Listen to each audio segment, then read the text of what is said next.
right, so tell us your full name. Quentin Bernard Lynch. All right, and what's your profession? I'm a lawyer. What made you come out today to talk to the kids? I love the kids, man. I love young, aspiring kids, man. Especially kids that actually like what I like, which is the entertainment, arts, all that kind of stuff. How'd you get into entertainment law? I got into entertainment law through my love for music. I was working at Patchwerk. I already had kind of some business aptitude, and I started kind of putting together that I could do both. And entertainment law became like a place where both kind of like worked. You got the artsy side, understand the game there, and the business side, the acumen. So merging two together allows me to make a great living and also enjoy what I do. So. Do you think a lot of people mess up because they don't know that business side? Absolutely. Absolutely. What do you recommend they do? Study. Just like anything else, or get with somebody who understands it. I think it's nothing better than knowing it for yourself. But you got to learn it somehow. So maybe there's someone along the way who can help you learn. I learned from somebody who knew what they were doing. Right. And that's how I know what I know, and have progressed from there. I got my foot in the door though through someone who said, come intern for me. So it sounds like relationships are a big piece of your success. Absolutely. I think anybody who's successful, it's all about the relationships that help you get where you get. No one does it alone.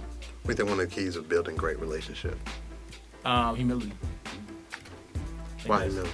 I think that's first and foremost because you can't learn from anybody. You can't humble yourself. If you can't humble yourself enough to, kind of listen and realize you don't know everything, then you can't progress, right? So I feel like building mentor relationships is a lot about humility, and I think even on the mentoring side, now being on the other side, because I'm a mentee still, someone mentees me or mentors me rather, but now being on the other side, I realize that you can learn a lot from the people you mentor, because they're generally going to be from a different era than you are, and they're going to teach you things you didn't know or are not aware of.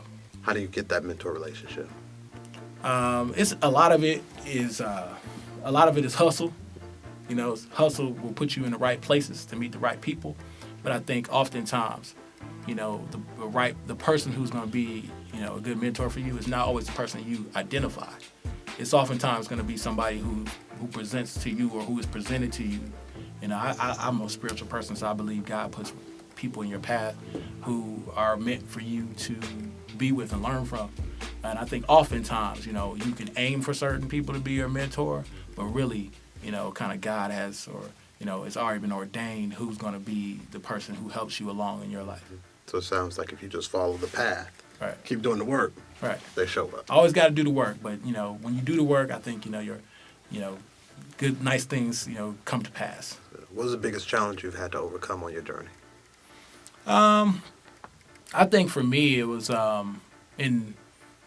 first of all, I've moved around a lot. So the basis of where I come from has always been changing. I consider Detroit home, but I lived in Detroit the same amount of time I lived in Cali. I just connected more with people from Detroit.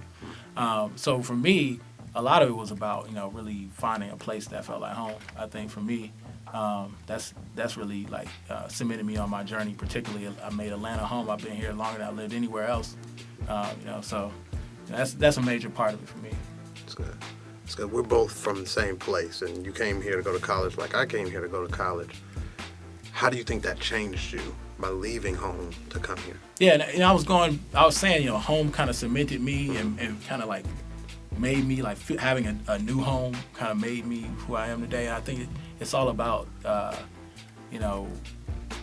where you grow, where you thrive. And Atlanta is a place where I thrive. I've done very well here. Came here from Detroit. I wasn't from a poor background, but definitely had no lawyers in my family. I didn't have the options that I have today, and I don't know if it could have happened in another place.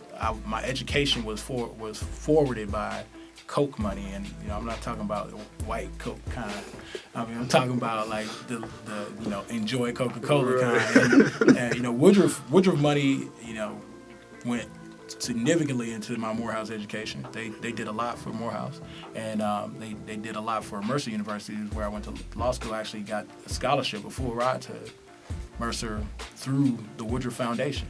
So I think, I don't know if that would happen in any other city, and the connections to the music industry, that's because I was in Atlanta at the right place at the right time, at the golden era of hip hop and R&B in Atlanta, so yeah, Atlanta changed my life immensely. And I think even now, practicing in a city like Atlanta, where there are a lot of professional African Americans, well-to-do African American people, gives your career a kind of a different trajectory than you would have in a place that's a little bit more myopic, because there's not an openness to you as a professional, in some places. So what advice would you give to a young person right now that's contemplating quitting?